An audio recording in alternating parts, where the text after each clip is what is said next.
Before you stands a motor carriage. The bodywork is covered in blue and white livery. Vapor emanates from the large engine on the back of the vehicle. This must be the infernal machine that tore you from it. In the cabin, you are welcomed by a set of steering levers, a radio microphone on a hook, a pull-out toolbox under the seat, and the soft glow of the fuel preheater gauge. All right. Ready? I turn, you press start. It's next to the preheater. He's downplaying his excitement. The lieutenant is more than happy to show off his precious carriage. The dashboard lights up with orange glow. The rounds per minute gauge jumps, and the engine of the Caprice Canadian comes to life. The lights unfold with a little click, casting electrical light onto the ground before the vehicle. There you go. I'll turn them off from the remote once you're done. We just need to stand in front of the machine now. The frequency tableau lights up, and the green button labeled Prime Line glows like a feline eye. And then you hear something. The soft purr of electrical kittens. Radio waves cast far and wide over the metropolis. A woman's voice greets you through the static. This is Precinct 57. Hello, Lieutenant. How may I assist you? Hello, Alice. Please assist our colleague from the 41st Precinct here. I'm putting him on. This is Officer Alice Demetri, Precinct 57. How may I assist you?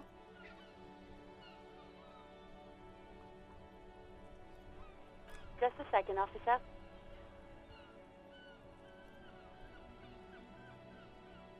Ten 2, 10-5. This is 41st. Come in. Over. A scrawny old man sits in a dusty cubicle, smoking, with a large white rectangle sewn on his vest. In front of him is a box-shaped apparatus with an array of wires and antennas. The man uses relay code. You got this. You're a cop, and cops know relay code. 10-4, message received. 10-5, relay message. What's your status? Over. 10-18, state your message, sir. 10-9, over. 10-4, message received. This is a very serious situation. I need to 10-22 the captain. Over. Is it him? What does he want? Says he lost his badge and needs to report it. He what? He lost his badge? This is Communication Officer Jules Pidieux, sir. Over. You mean your partner? Over. What is he saying? He's asking who you are. I'm his goddamn partner. It's your partner, Satellite Officer Wittmar, sir. Did he lose his memory along with his fucking badge? Who lost his badge? Dick fucking Mullen. Who do you think? It's Officer Dick Mullen from the bestseller Dick Mullen and the Lost Identity. Dick Mullen is not your name. It's the name of a fictional detective who would not lose his badge. Defend yourself. Immediately. They're laughing at you. 10-4, I hear you, officer. I'm just going to make a note here that you are in pursuit of your misplaced badge. Over. Fuck me. Mac, come here. You've got to hear this. Dick What's going on? Super Cop here lost his badge. He lost his what now? His badge. He lost his goddamn fucking badge. 10-9, come again. I didn't get that. Over.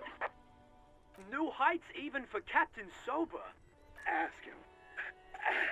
Ask him if he's lost his gun too. Sergeant Orson wants to know if you lost your gun too. Over. Check your pockets. Check your... Holy fuck. You don't know where it is, do you? No. It's gone. It's not fucking on you. Don't sweat it, Bratan. You don't need a gun to have fun. We can still have fun. 10-9, coming officer. Did you get my question? We were wondering about your gun. Over. Lying over the phone? It's easy. Just... He says he didn't. Thank God for that. That would have been a nightmare. I don't even want to imagine the poor prick who has to relay that kind of news to the captain. Losing his badge is bad enough. Tell him to find it, and fast. We can't have some gangbanger running around with it. We're all glad to hear you've not lost your gun, officer. You need further assistance? Over. 10-4, I hear you. I don't have the authority to grant your request, but... What does he want now? He's asking for money. Is he fucking kidding? I don't think he is. Don't give that asshole anything. He's just gonna drink it all. Alright, that's a negative on the additional funds, sir. Over. He says it's important to the case. He isn't getting a red cent. You can tell him that. Request denied, sir. Over. Anything else, sir? Over. Okay, 10-4, sir. I hear you. Relay your question. Over. Wait. Before you say anything stupid, think it through. Be smart about this. Ask if he's there alone. 10-4, sir. I'm not hearing your question.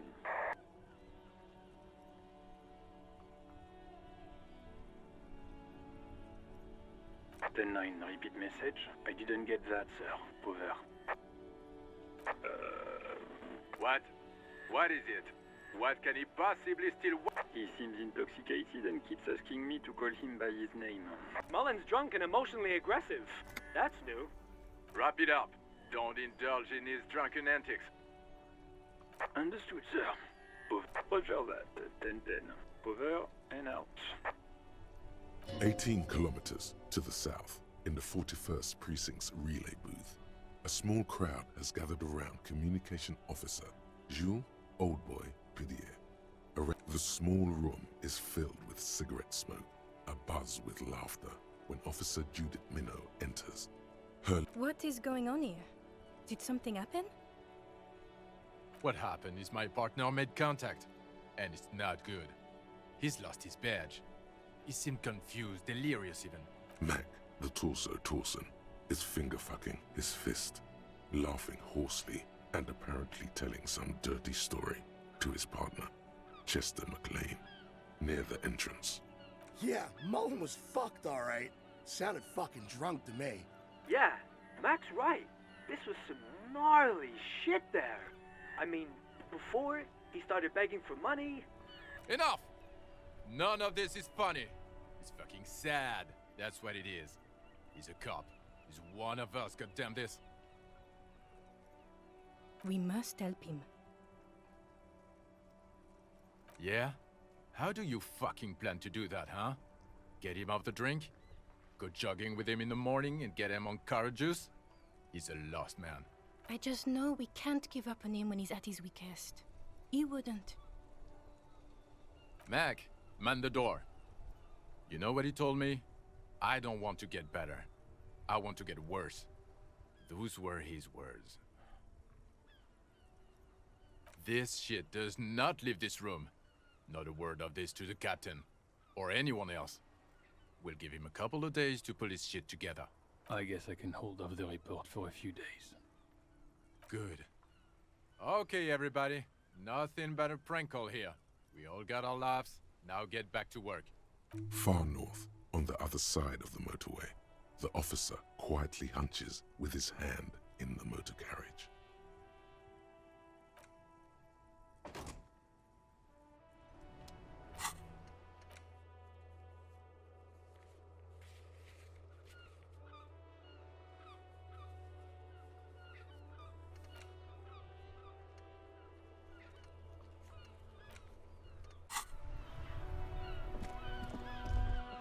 As you hold your ledger's clip under the headlamp, an iridescent hologram appears. A street grid and the veins of a great river. A familiar sensation washes over you. There she is. Revachol West. Around the borders of the watermark are dozens, no, hundreds of micro... There are many of them, and they are divided into three. The first row has 18 dots. The next is the longest. It runs all the way around the border, and there are so many, it's hard to count. More than 150. The last row has 3 perforations. That's it. Those are perforations. They represent your record as an officer of the RCM. They are your statistics, as it were. I should have guessed you'd keep a record. Officers often do. Let's take a look. The first row represents your years of service. 18 years. Okay, not bad at all. What did you do before you volunteered? That's what it says. I might have guessed even longer based on your age. What did you do all those blissful years of your youth? Fair point. Let's move on, shall we? This next row, the one that wraps all the way around, is your number of closed cases. Closed is good. It means finished. Wow, more than 200.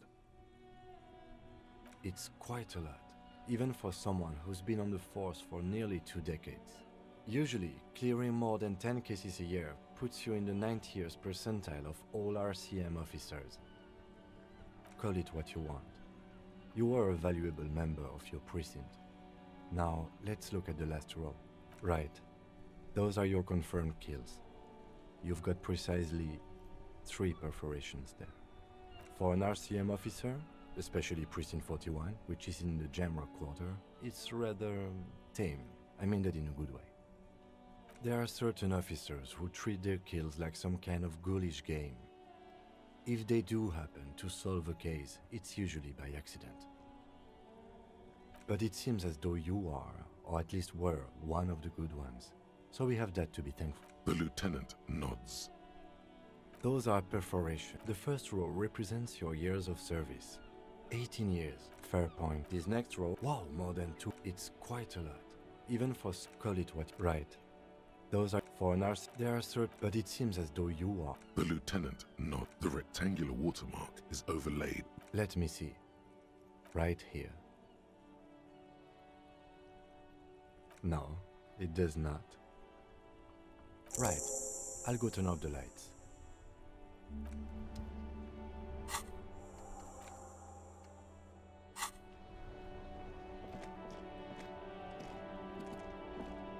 Hello again.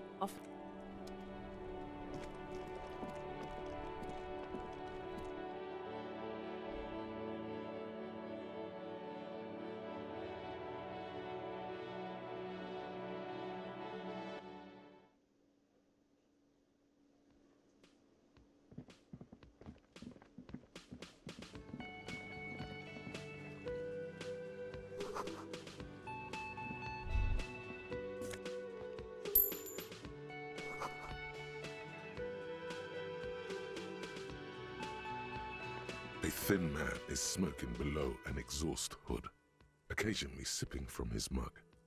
This must be the Whirling's cook. As you step in, he nods toward the table and says something in a completely foreign language. It must be his name. Garancy, Quebec. Sounds representative. The man puts his cup down and replies something, his left hand drawing arcs in the air. He smiles and bangs his ladle against each of his pots in turn. It's almost like music, especially with the sounds of assorted dishes boiling and simmering on the stove. The man ponders. You see a heavy steel door with a prominent dimple lock. It's painted blue. You immediately feel drawn to the color. Blue is for mystery. The cobalt blue surface feels rough to touch. The stainless steel door is flush with its frame. The door does not budge. You do? It's a door in the back of the kitchen. Why do you care where it leads? Eccentric. But okay, I suppose we could look into it. He's not bothered by your eccentricity. He seems genuinely intrigued himself. Gart is the person to ask about this, the cafeteria manager.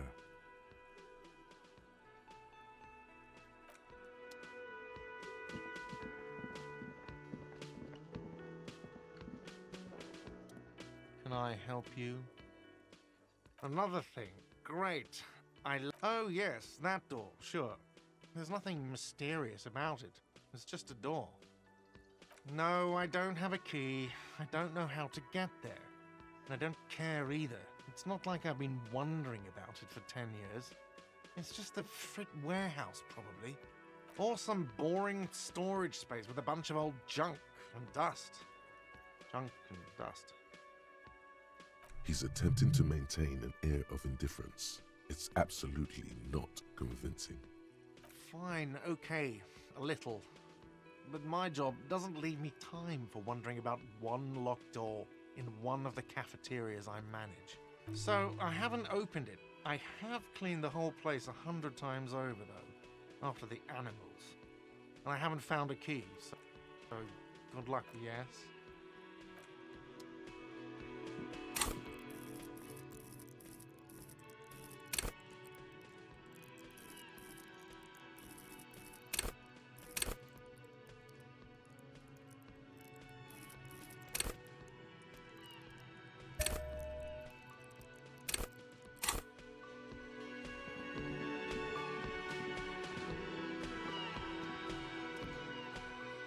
Hello again, sweetie.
Kim also tries not to look at the pile of taped viscera on the carpet, or the weird suitcase on the hat rack, or the potted plant dying in the corner. And by that you mean crimes against humanity? I know what you meant.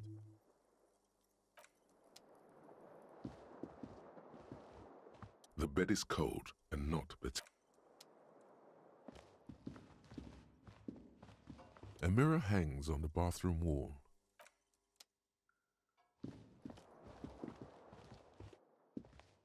The window stands broke. The morning light hurts.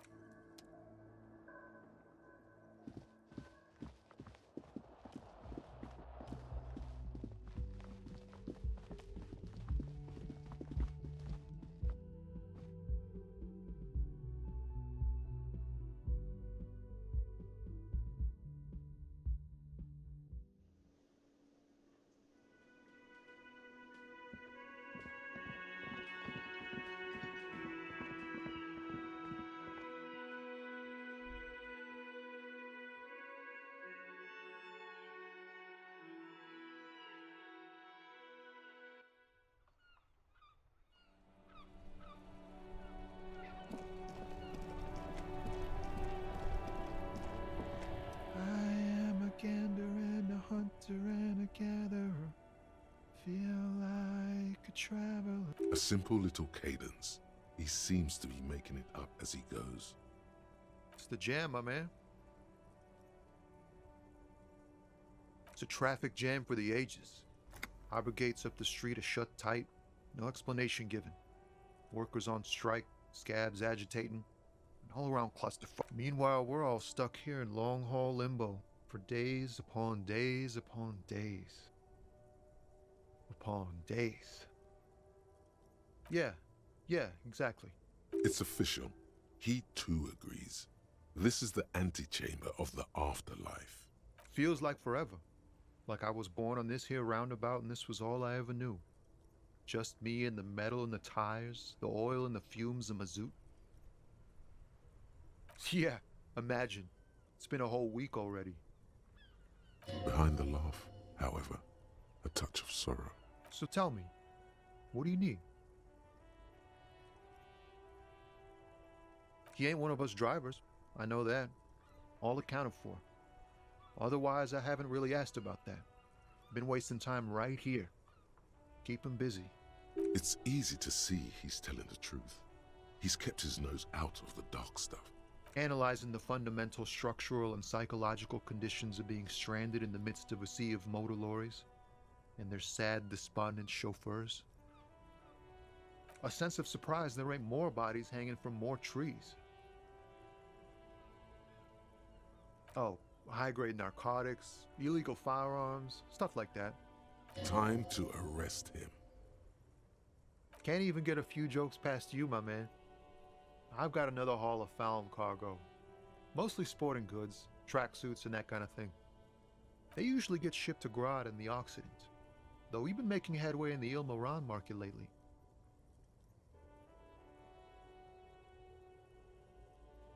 We're pals and all, but I can't just freely hand out the merchandise. The bosses won't be happy. This rockin' beauty. Sure is, like a rash you can't get rid of. You interested in heavy-duty cargo machinery?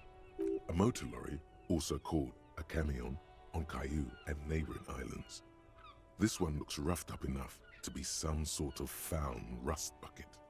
Maybe the A6? Neat.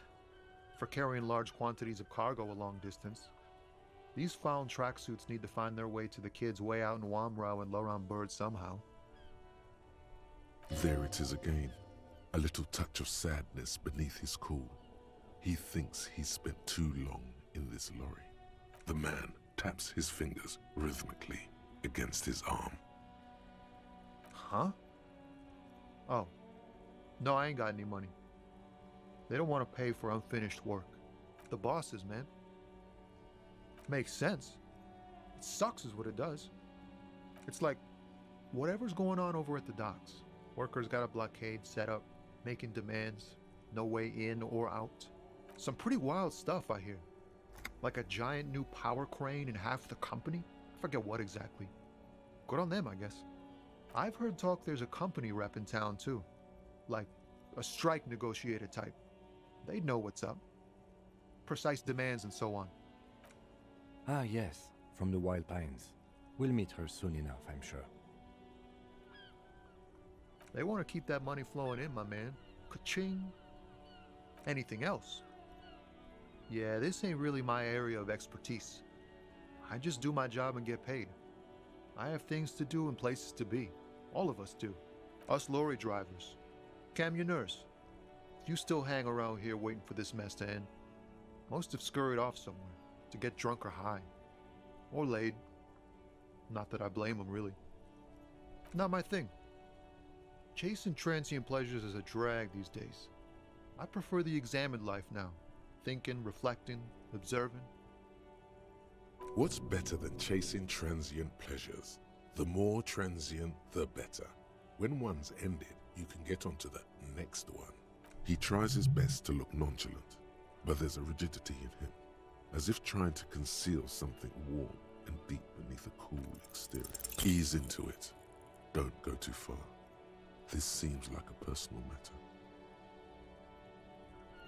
Man, nothing's troubling me. Just the usual Lorriman tropes and hopes, the road and the rhymes. This jam ain't helping either. That all the beans you got, Tommy? Damn, it really is hard to talk, man to man. Don't be a stranger.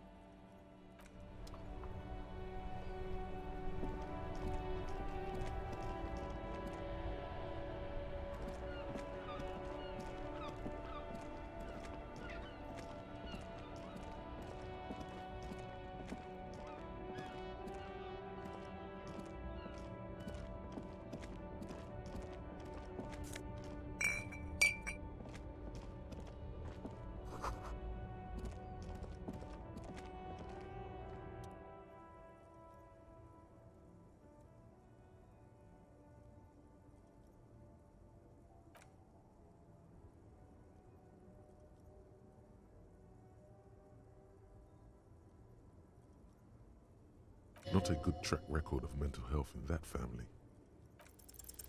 What did he do? You have no idea what you did a week ago. How would you know what this guy did many centuries ago? High above you, the king stands triumphant.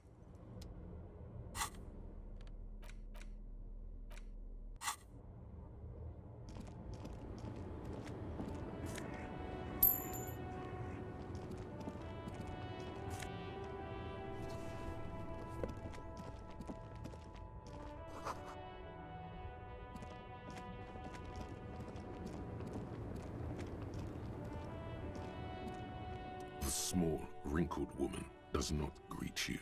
She nods along to something on her radio.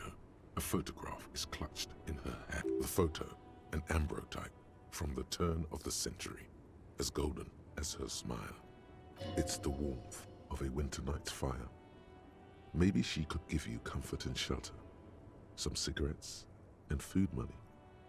Maybe she's your... No response. Wherever this woman is, your words fail to reach her. Nothing. Her smile just keeps widening. Her hair is gray, like... Wait. She's just a distracted old woman. Better to leave her alone. Why? I just told you why.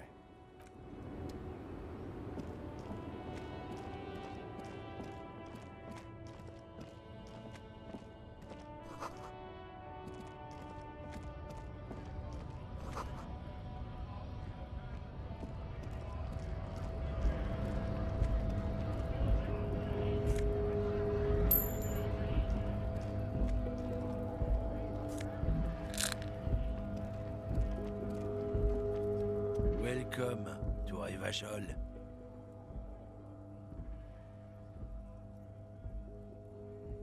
Don't you welcome to Revachol me. My grandfather came here from a 3,000-year-old racist isolationist culture, while your ancestors came to this island a mere 300 years ago. Every school of thought and government has failed in the city, but I love it nonetheless. It belongs to me as much. It's men like you who keep Revachol divided, making it that much harder for everyone to climb out of this post-war limbo. Oh, come on, man. I just said welcome to Revachol. It's a lorry driver thing. I know exactly what you meant. You think my kind doesn't belong here, that I should watch myself and behave. But you see, I'm an officer of the RCM. It's actually my job to make sure you behave. Silence. The air between them becomes... Your partner needs backup. Now's your moment to shine. I haven't learned anything I didn't know before. The lieutenant exhales and resumes his regular calm. Whatever you say, officers. You could ask him to show you the soles of his boots. He definitely looks like someone capable of a lynching. Maybe he was present. Oh man, that's great. Look at that guy go. I haven't seen anything that funny in a while. God damn. Thanks for that, but no, it's not mine. Been admiring the Stompers, huh? Sure thing. Check them out. On the bottom of the man's boots, you see an intricate tangle of treads with no immediately discernible pattern. The man bites his lip and drops the...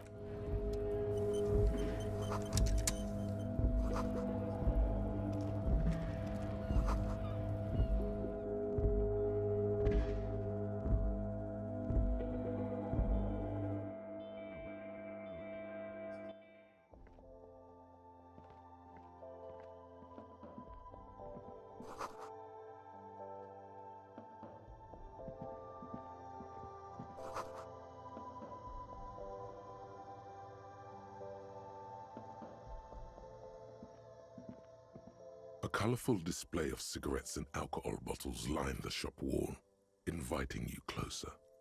There, in that dark green glass, all in vain.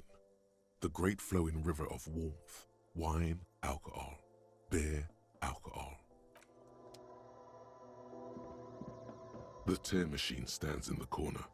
A sign says, 1 bottle equals 10 cents. Your bottles clunk into the machine, and the money appears with a satisfying jingle. Welcome to Frit. Feel free to look around or something. Everything is out on the shelves. What's that magazine she's reading? I don't know. Frit? A 7 to 11 grocery store?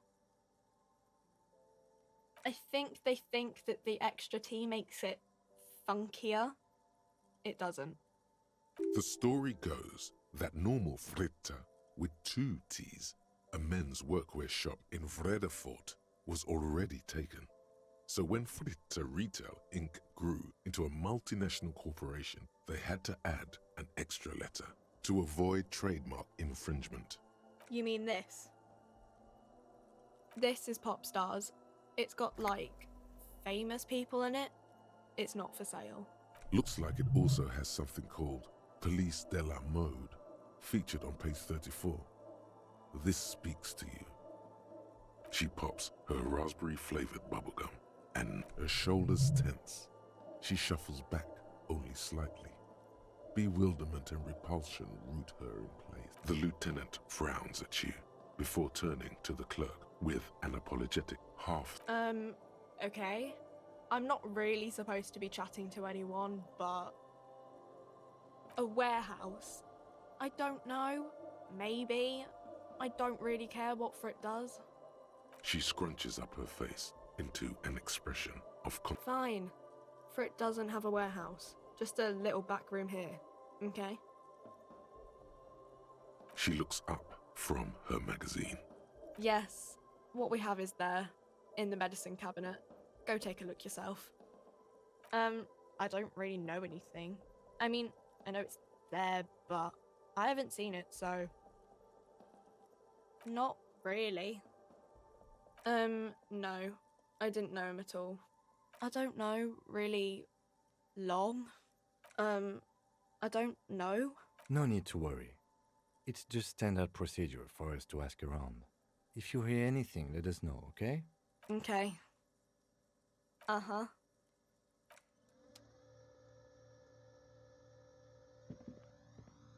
A small cabinet on the wall is filled with various medicine bottles, nasal sprays, and blister packs. They all bear the Saint-Baptiste pharmaceutical. Their logo is the bloodless rose, pure white, untouched by harm. Just ask me if you need anything from Saint Baptiste. We don't stock prescription meds, but we do have Nosafed, Duramine, Magnesium, and Hypnogamma. I don't know. Let's see. Nosafed is a nasal spray, Duramine is a really good painkiller, Magnesium is a dietary supplement, Hypnogamma is... I don't really know what Hypnogamma is. I guess it makes you feel less shit. It's recommended to use after lots of partying, studying, or exercising. Uh-huh.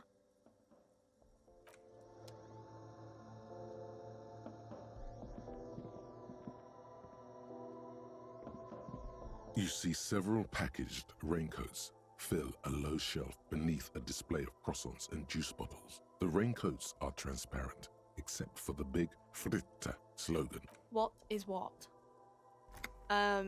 It's a raincoat. If you want to buy one, then it's only 4 real.